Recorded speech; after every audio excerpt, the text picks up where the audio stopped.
We're here to idea everyone, to fire up your curiosity and connect you with the people and ideas that shape our world.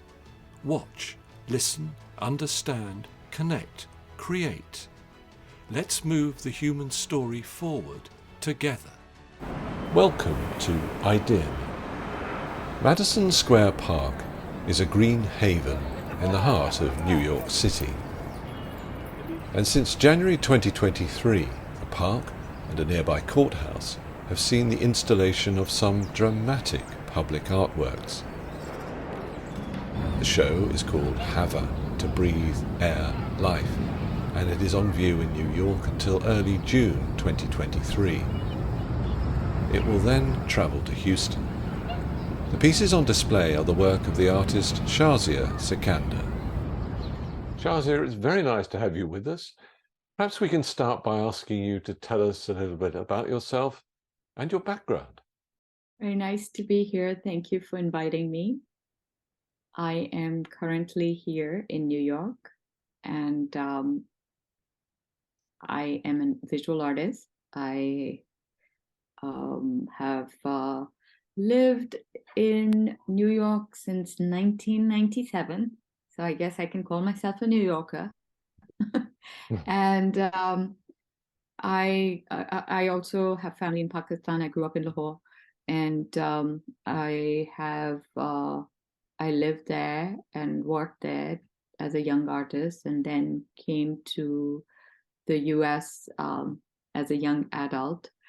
And the work that you were mentioning just now, that's actually my first major public art project.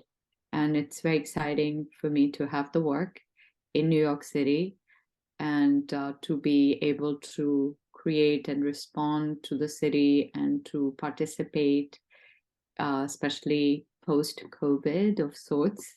It's quite an exciting moment. Just describe the two pieces. There's one in the actual park, and then there's one on top of the courthouse nearby, isn't there? Yes. So yeah, there are two works, and actually there are more than two works, but the piece on the inside the park is a 18-foot sculpture, and the one on the roof of the courthouse is responding to the existing sculptures there, which is it's about 8 feet. And the project is part of Madison Square Park's commission.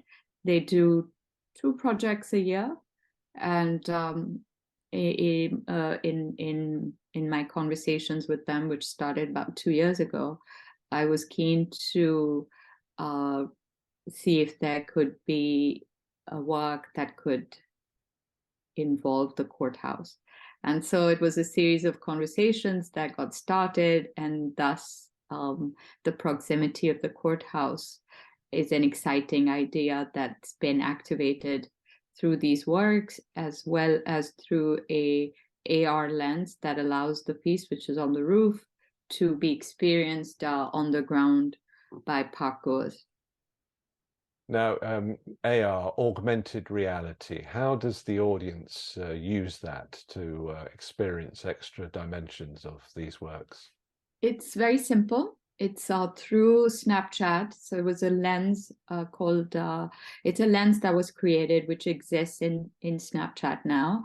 And it gets activated by a code, which is available, or just going into Snapchat, and then sort of a ghost-like form is called the apparition of the piece on the roof.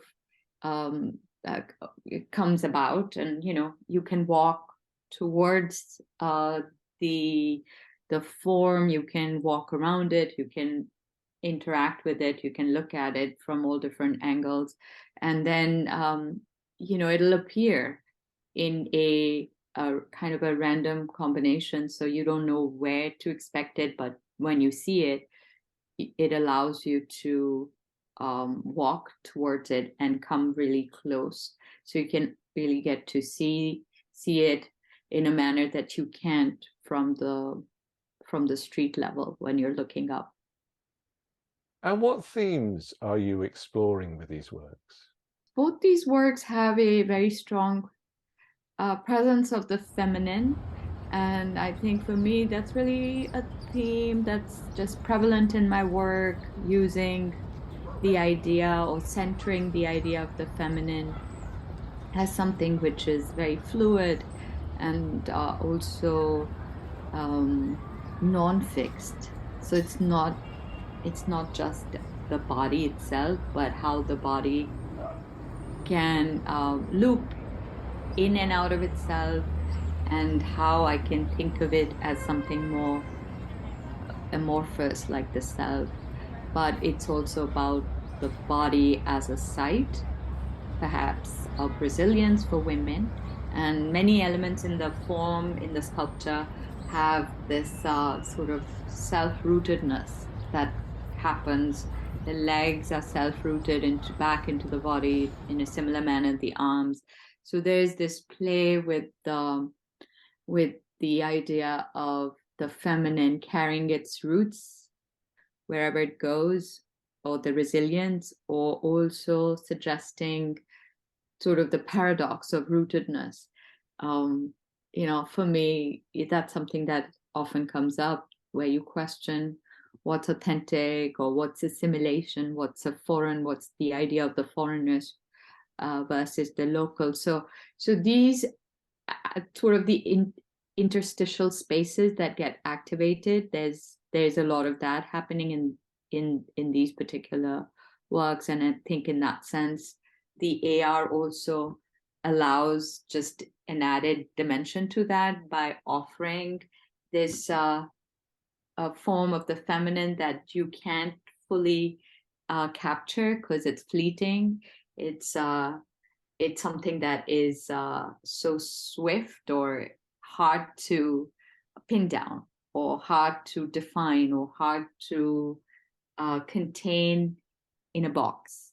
So I think it's all of these tensions that I find I usually like fodder for my work, where how to create forms that are that kind of oppose a binary read, or that are full of multiple associations, or the multivalence of something, so you're not stuck in just a binary read of something or someone. Now, you're talking about things that are hard to pin down, and yet in a courtroom, that's what ultimately happens, isn't it? Things are pinned down. Yeah, but at the same time, what I find is like, even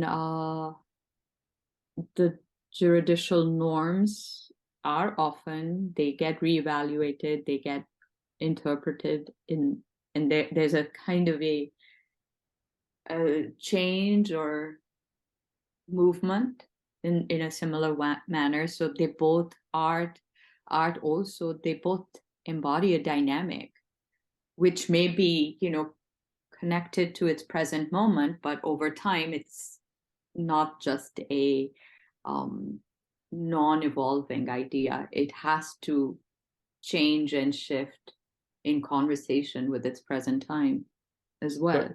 So the kind of when I think of it that way, it gives me more freedom to kind of draw links between the context of art within the courthouse. Even in this particular, like we were talking about, a kind of an allegorical representation of the female. But the sculpture itself is in bronze. It's pretty precise. It may have an open-ended intent in terms of how it can be read, but its precision is very active in the choice of material, in the drawings, in its shape and form, and also kind of a pushback at that it need not just be, the feminine cannot just simply be the female with her scales, but how can the female be represented as something more of an active agency where she is a thinker, but she's also a participant and kind of a witness, to the patriarchal histories of art and law. So then the female is a wider representation, because we are talking about traditionally patriarchal spaces, both law and the court, as well as the art and the art world. So it sounds like this is a way of moving this debate forward. The aim of this series is to talk to people who are keen to move this human story forward. And is this something that art can help with? Absolutely. Like, as an artist, I believe that, I have to believe it, that art is also something that we learn to tell stories with. It's a means, a catalyst, but it also is how you are maybe in pursuit of your own truth or a broader truth. But then when in that journey, what happens is how you negotiate a place in the world for future generations. So there's that premise within the space of art. But also when you think like how you center your creativity, or how you do your research, or how it overlaps with the agency of community, then you have to cultivate a strong belief in humanity, and also in the knowledge that whatever you're producing, whatever you're creating, or whatever you make and you consume but you give back, like all of this, it's not just happening in absence of its time, or absence of others or community. So it has resonance, right, and has consequence which are beyond your immediate life. So if I think of it in that way, then of course I believe that art enables you, as well as the people around you, to take some form of power, or and that, how do you transform that into your reality? So it's this negotiation that allows you to move forward, move backward, forward, sideways. The movement is important, right? History is also about storytelling. Yeah. Did you always know you wanted to be an artist? I mean, what was your earliest memory of art? Yeah, I think the very, very earliest memories, I grew up in a multi-generational household with lots of aunts and uncles and cousins, but it was my grandparents' home, and we used to sleep outdoors often in the summer on jute beds, looking at the sky with our grandmother and lots of cousins. So I think my earliest memories really is about fascination with nature and senses and light, or lying awake, observing sort of changes in the sky, color, light. Yeah, I think the earliest memories are really the beauty and the interface with nature. But other memories are me doing art homework of everybody in the house. So all older cousins, younger cousins, siblings. I remember I would have a pile of books that it was just me wanting or me offering them, but I would do all the science diagrams, the geography diagrams, biology, happily. That's, I think, like grade 2 and 3 and 4, so early memories. And what was the art scene like in Pakistan when you were growing up? um I grew up at a time which is 1980s, right? So, well, that was my young time. So I have very strong memories of Ziaul Haq's military dictatorship. And that's also a time when cultural shifts are happening far more radically. Um, and that's also in, what is the dates of the Afghan-US Pak War is 78 to 1992. So this is that particular era where I do feel like the culture was getting more stifled, or it was different from my immediate experience of how things were in my household with my grandparents. I think over there, issues regarding belief, spirituality was kind of more of an intrinsic mix, which is spiritual, but also secular. And then outside, I think the public private spaces were getting more polarized. And, that's also a time where there are human rights and kind of issues around women's rights. All of these things are getting more complex or diminished, or there's the emergence of blasphemy laws. So you do see how it's unfolding in the public space and how it's unfolding, how it is in the household for a young adult. There's this tension between these two. So I experienced that, which would be very different from a young person in, post 9/11 or even in the mid-late 90s of Pakistan. So my experience is very clearly of the early 80s.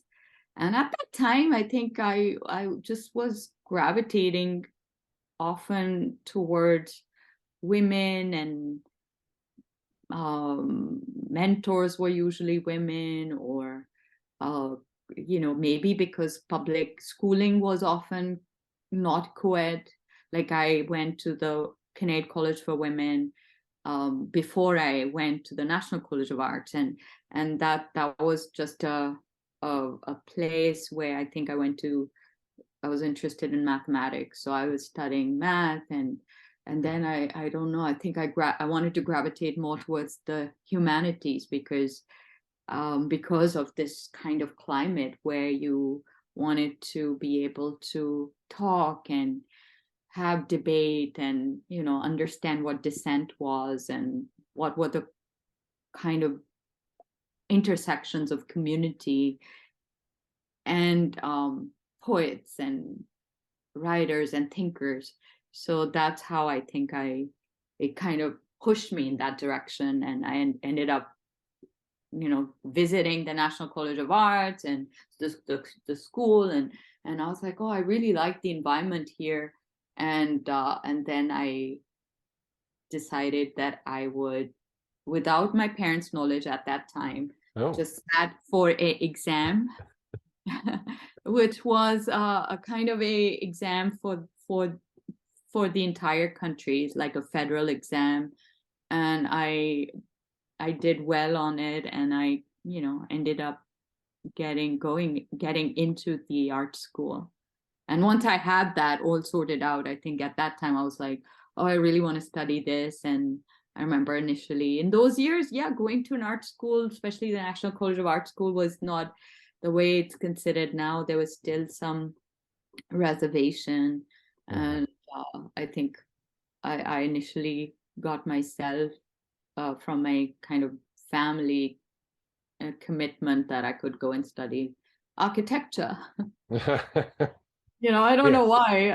I think it's because I think my mother was so invested in building like a small home in the backyard of our grandparents' house. So this idea of like architecture probably spoke to her. Did you build the house? Yeah, I think they built the house because I was till early teens was sharing a tiny room with my brother with our grandparents' home, so different cousins and aunts and uncles. We had we were living in very close proximity to each other. So my parents, my father took a job in Mogadishu in those years to save some money, and he moved there. We spent some time in Somalia as well. And at that time, I think they were saving money so they could build a home in my grandparents' backyard. Right. With another uncle who also is, so we could, families could have a little bit of separation or independence from the grandparents. Right. And so it was still living collectively, even so yeah. So then when as I'm talking, I'm thinking my thesis for the manuscript painting department was really focusing on this idea of a home, or imagining the space, which is the space where you could move more freely versus the public space where there was a little bit more restriction, especially movement around female bodies. And you mentioned manuscript painting. There's a rich tradition of that, isn't there, in Asia? And this work that you did as a student, the scroll, was quite an undertaking, wasn't it? Yeah, it really was. I of course I don't have the eyesight that I had then. All the time, that was a moment in time when, before internet, or at that age, it was a sacrifice at that age also, because I was making it when I was barely 18, but I would work 14 to 18 hours every day. And it took me definitely more than a year with that level of labor and desire and discipline. um I'm glad that whatever that moment was, that I was alive in that moment, that I was able to do it. I definitely cannot do it now. So just But tell us about the work. This, I mean, it had a big impact, didn't it? so um so we were talking about the 1980s environment. So Mm. I when I go to the National College of Art, I became so in your foundation year, you can kind of look around and see, what you're going to major in, which department you're going to go in. So at that time, this is 1986, 86, 87. So I kind of gravitated towards the miniature painting department. And at that time, it was Bashir Ahmed, the master painter, miniature painter. He was in charge. He'd always been in charge of it, but it was a young program, because I think he set it up in 1982. So it's not yet very popular. It was still mired in kind of all these problematics of high and low art, or something which is tourist kitsch, or um, something which is, more craft oriented versus an intellectually driven space. So that's how I encountered it. And it became quite clear to me that this idea of tradition in context to the Indo-Persian manuscript painting craft was a very truncated idea, because it was the residual of colonial histories and education, and there was this paradox of culture and nationalism, and manuscript painting kind of embraced all of it. But it was very unresolved at the same time, because it could be seen as your national heritage, and at the same time it was seen as not intellectual. So I became interested in these factors more than like, oh, I have to study it and learn the craft and be, a student of the master painter. Like, I was more interested in these dynamics, because I wanted to understand why we had to study abstract expressionism at that time without much understanding of how it affected our lives, versus something that was kind of seen as, not important in terms of learning. So I was going against the grain in those years. But fast forward to the last 10 plus years, and it is the most popular art department at the National College of Arts, and almost Pakistan imports this idea of like manuscript, miniature, contemporary miniature, neo-miniature as a very nationalistic art form. So, you know, that's the role that my work did play. It did kind of create a major opening up of how the potential, and also to sort of share that, you know, engaging with tradition was something that the youth was capable of, and it wasn't that tradition was bad or inferior, and that the artist did not have to be in service of just Western art history to be avant-garde. And so those were things that I was doing very intuitively at that time. So you were kind of breathing new life into this form? Well, I don't know. I think it was more like I was interested in kind of opening up ideas that, you know, around tradition. Like, tradition is not something static, or the concept of tradition isn't sort of stuck in time. It's who determines what tradition is the problematic. Like, who is saying that this is the only way to understand manuscript histories, or the manuscript or pre-modern art form. So I was kind of intuitively questioning the scholarship around that genre. And most of that scholarship was obviously, because of its colonial history, very English, right?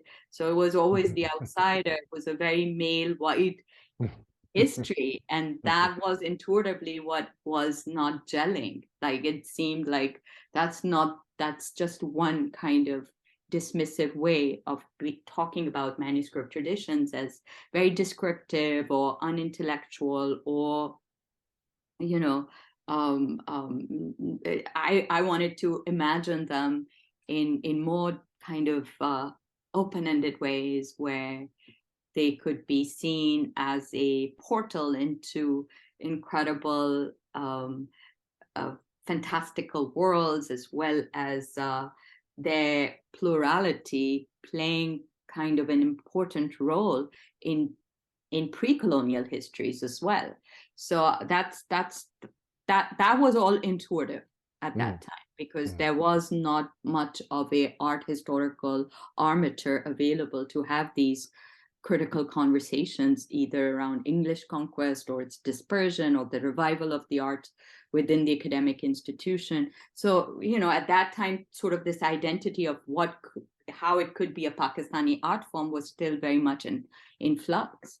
And I think that's what the timing of my work does, is that it argues that tradition was viable and compatible with the youth and full of possibilities.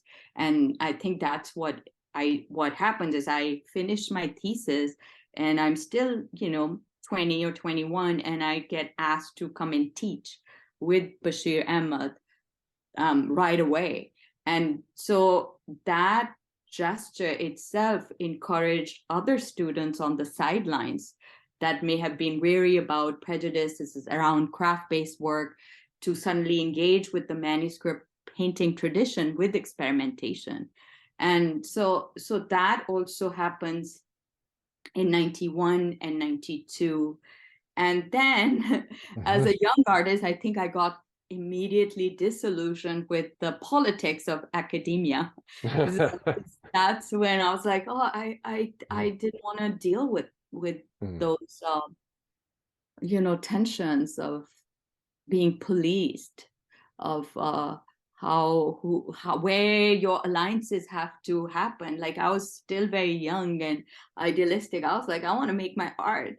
So I think those are my very fond memories of the late 1980s in Pakistan.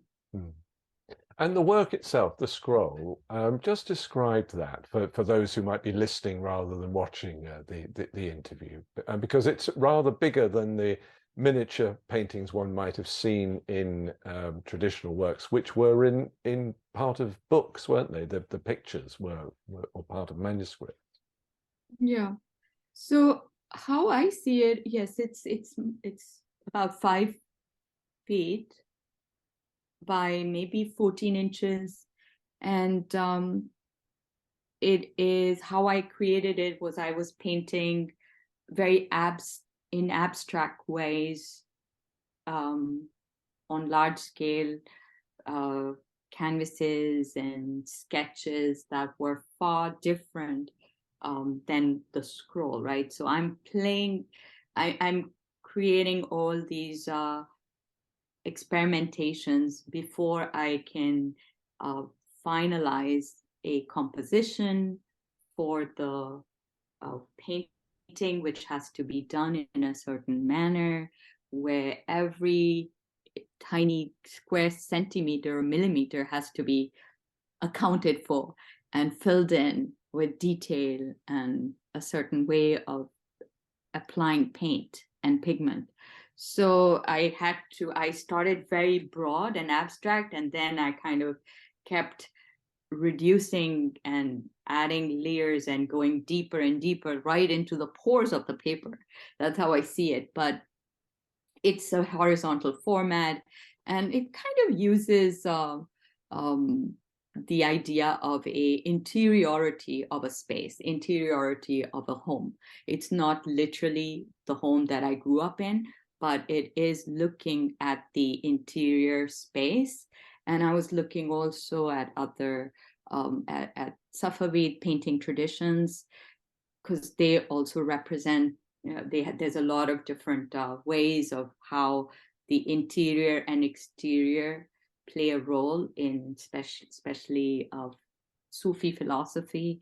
And I was trying to link manuscript painting to a pictorial tradition earlier than the colonial history. So that's why I was more keen to connect it to the Safavid tradition, perhaps to step outside of this very prevalent paradigm of being, the colonizer and the colonized. So I was like, I want to step out beyond, past that.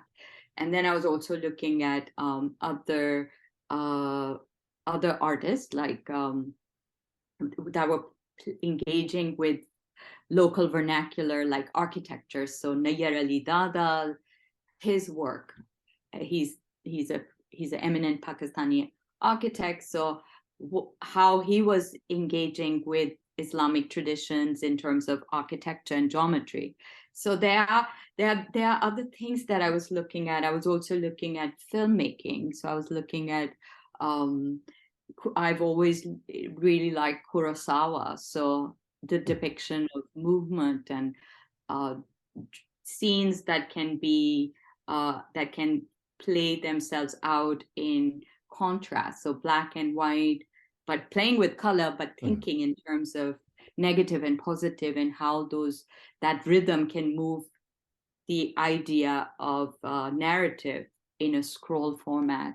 So that's what happens. It's there is a protagonist in the painting, which is a female, and you never see her face. She's painted sort of like a ghost. So again, like that topic is still prevalent, right, in my in the AR that I've done. But this was how I wanted to upend this sort of fetishized, virtuous figure of in the manuscript paintings, the static awaiting woman in the traditional miniatures, by kind of replacing it with something which was more spectral. And she could defy bodily restrictions because she had a very elastic, resilient form. So perhaps that becomes the first attempt at reclaiming the freedom of the female body. So that's also something that happens in the painting. Wow. So after you created this work and spent some time in the academic world in Pakistan, you ended up in the US. Oh my God, that's like so many years, right? So what, well, so you know how came, I was teaching and I was making my art, and then I was also thinking it would be great to have an opportunity to see things from a different lens, and travel, or you know, moving away from the familiar makes you less complacent. So I was wanting to do that, and so that's when I kept thinking how I could get a scholarship to study. So it started from reaching out to some artists in India, Ghulam Sheikh, and Nilama Sheikh in Baroda, and but I couldn't get a visa. And and that's still true. Like Mm. even now, it's so hard to get a visa to Yeah. visit India as a Mm. Pakistani national. So that was my first desire was, I wanted to go and see some of the syncretic art and histories in India, and so couldn't go there. And then I think I ended up coming for a show at the Pakistani embassy in Washington, D.C., just on a standby ticket with the art. And then so I have this memory of putting some of my work up, just in the Pakistani embassy for a evening. And I told these expats, but nobody bought anything. And it was a huge disappointment, but it was such a blessing, because then I had all this work, and they were all small paintings, and they were, I could assemble them in a portfolio.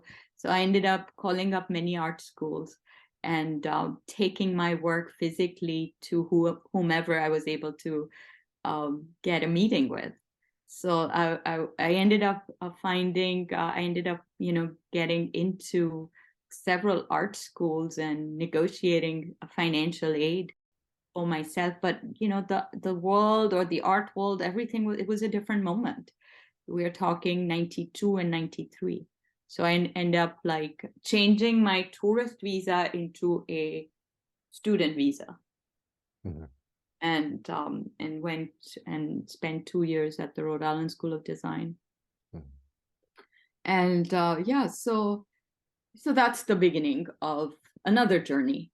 Mhm. And but over the years, over in the early years, I think a lot of the art that I started to create was also about resisting a sort of straight jacketing that I encountered in the West, in terms of how I was seen, and how sometimes there was less understanding or acknowledgement of the art, and more a desire to see everything through my biography. So that was really a struggle, because that just felt very alien. Like, why can't we talk about the art? And what is this process of how you become the other? What is causing this? And those prevalent uh polarizing situations are still around: the East West, Asian white, um cultures, Islam West. Like, some of these things are still deeply rooted. So I feel like in the early works, it's a resistance to that type of um, burden that I felt was getting projected onto me, that felt almost alien or unfair. And I didn't want to be, responsible of carrying like that burden of representing a culture or a religion. So, So the work that happens then is sort of this outburst of fragmented, severed bodies, and many of them are kind of genderless or androgynous, and they're half human, half headless torsos, half animals, sort of kind of a dislocated forms that refuse to be pinned down, or they refuse narrow representations. One of the many remarkable things about your work is the huge range of different forms you've explored, from miniatures to AR, to animation, to sculpture. And can you talk a little bit about how, how that process unfolds? So, first of all, it's also 30 years of work, right? So it hasn't been one thing. It's been a very natural progression of how things have evolved and what led to what. But I also feel like sometimes such questions are not asked of other artists. Like, would you ask something similar to Kentridge, for example? I'm thinking somebody like Kentridge, who also makes animations and films and installations and sculpture and mosaic and practices drawing, but I don't think anybody asks him, why do you work in so many forms? Perhaps they should. Get asked that. I feel that's also a symptom of how how you create the othering. Like, oh, you're a South Asian female artist, so you're seen as the miniature painter, so maybe you should stick and just keep making the miniature. So I think there's a little bit of that I just wanted to put out there for the audience to question that. But how I think of my practice is that I think of it as the foundation, or the thing that connects everything is drawing. And for me, drawing is my means of collaborating with all and any and all sorts of languages. Like, drawing becomes like a libretto when I'm working with the composer. Drawing is almost like writing when I'm thinking out ideas. And even in terms of my kind of current project, large scale sculpture, what I did was I took a painting, and I was interested in what would happen if I took my painting and made that into a sculpture. What would the stakes be different? Will the audience suddenly shift? Will the conversations shift around that? So I was basically invested in that. Like, can I deconstruct my work and see what tends to happen? Will the conversations around the work change? So that's sort of how I started to think of space, because in the manuscript painting tradition, how I enjoy looking at the historical works is that it feels like there is so much space that has been condensed and kind of captured. So they may be small in scale, but they are heroic in their depiction of space. So it was also like, what if I took one element out of these perfect paintings? What would happen? Will they unravel? And as I started to think like that, I really wanted to be like, oh, what if I did that? How could I create that type of chaos in my read of a historical painting? So obviously the early experiments were wall drawings and working with layers, and then building that up into digital in animations, early animations, which kind of, I think, preserved that performative act of drawing, on paper, but also how ink, gouache, paper, they become tools to kind of think in layers. And the same is true if I think of like later, 20 years later, of making very complex films with composers and poets and multi-channel works. But if you think of the idea of the pixel, it's almost, I can equate it to the notion of the unit of the mosaic. So suddenly the pixel and the mosaic allow the animation to create a dialogue with mosaic. So there's a strong link in terms of how I see it. And And that type of parallel suddenly allows me to then shift the scale and do public art projects, that drawings, you can't put drawings in. Drawings don't have that type of luxury or longevity, because many institutions put the works of paper in storage for long periods of time. And I was like, well, how do I counter that? So then a time-based work evolves into these glass engagement with glass. Glass allows a sensitivity to light and malleability of material that is very similar to drawing.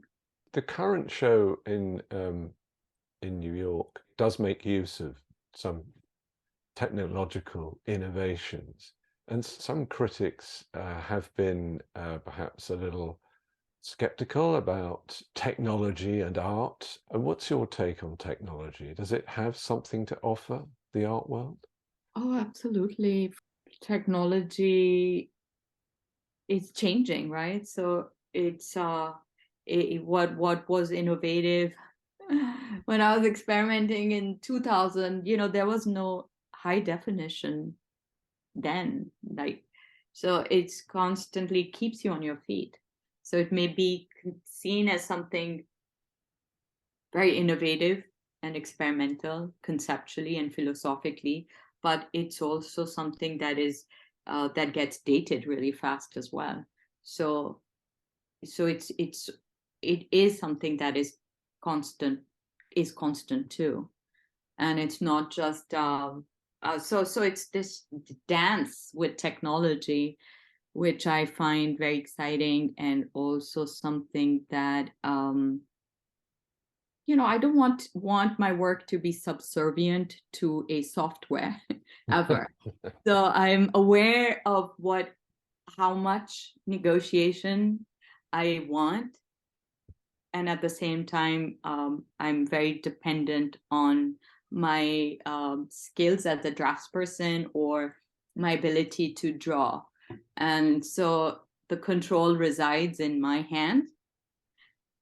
And then the technology can come in and out, and that's the space that I have carved for myself. It may be very different for another artist, older or younger, how they're engaging with technology, but that's how I've wanted it. I'm interested in it, but I also want to keep the hand very much present in my work.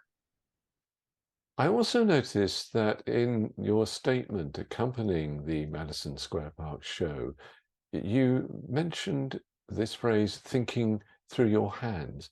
I wonder if you could talk about that a bit. Well, for me, it's like maybe in another life, I would love to be a writer. I've always, kind of, because manuscript paintings have such this beautiful relationship with text and with image. But sometimes, the text is not necessarily, it's hidden behind, or many of these paintings have been dismembered. So we don't really we see the emphasis often on the painting and not necessarily on the visual aspects of the text, but sometimes the text underpins a story. So no matter what, this relationship with the precision that sometimes words offer, and the open-endedness that maybe the visual interpretation demands, this tension for me has always been something that I dwell on. I appreciate the precision that words offer, but then I also love the timelessness that a poet is able to create by use of playful usage of words, but they crystallize a moment in time. And so often I think of myself, okay, the closest that I can draw a parallel to when I'm making a painting is I'm creating a poem. And why do I think like that? What is it? So it's often this amazing interest and love and respect for the manipulation that a poet has with words. So that's probably where that comes from, like this idea that drawing is an act of a thinker, or how, you know, my tool is my hand, but I can draw better than perhaps I can write. So that's where this idea of writing and equating drawing with thought comes from, and thinking through the hand. But also even you know, the kind of not lack of trust with technology, but yeah, I like the irregularities, the unexpected things that happen with the hand. Every time it can never be the same thing. It's not going to be the same thing. It'll always be different. And so there's going to be a detour. There's going to be something. The erasure is part of it. The complexity that comes, you know, that the human experience, human mind, like you're tapping into all of it. Like I trust that. That's something that I'm carrying is tapping into a collective space, which would be different from the repetitive nature of a software or of a completely fabricated thing that's going to happen again and again in the same manner. So that's perhaps why I think of it as something which is very mercurial, right? It's part of it is it's in your hand, and part of it is going to change every time. And then that's very much how, you know, how art functions. It's also, so much of it is in your control, but once the art exits and it's in public space, it's also others' perception. It has a life of its own at that point, perhaps. And that's how cultures are, right? Like that's how histories are. Nothing is static. It's all dynamic. And that's why there cannot just be one way of seeing the other or seeing ourselves. And that's the tension. Like how, you know, how can you create work without tying yourself to just a very heteronormative lineage? So how do you create, how can there be more? There are many notions of the diaspora. There are many notions, there are many representations, and then they start overlapping. So then that becomes the in-between space, the intermediary, the interstices that are harder to define. And that's the space usually that I tend to gravitate toward. Fascinating. What would be your advice to younger artists, people just starting out? Well, I think like earlier that we were talking about what is, you know, the function of art. I think everybody has to experience that for themselves. Like, how can you harness creativity as a catalyst? It has to connect with you first. It also perhaps can be seen as a way of living. And how do you enrich those around you? How do you enrich this idea of community? So my advice would be to practice, I guess, introspection, resilience, and to remain open, curious, ask questions, ask new questions, and also how, you know, it's not like what's the next project or who's inviting you or not, or how to be part of something. It's how you respond also, because all of those things are constantly shifting and they are not necessarily in your control. But like what you as a young artist, what can you do to create as well as liberate, to create maybe more equitable and just art world? And I think that's what I meant when I said that the story we learn to tell, or the stories we are seeking, is how we negotiate a space for ourselves, but also for future generations. So So keeping that dance in mind. Fantastic. Shahzia Sikander, thank you very much. Thank you so much for inviting me. Appreciate it.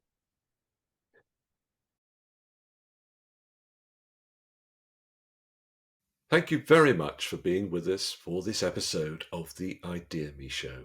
ideaXme is a global platform. Our mission is to move the human story forward by sharing knowledge of the future. You can find us on all major audio networks at www.radioideame.com, on YouTube and Vimeo.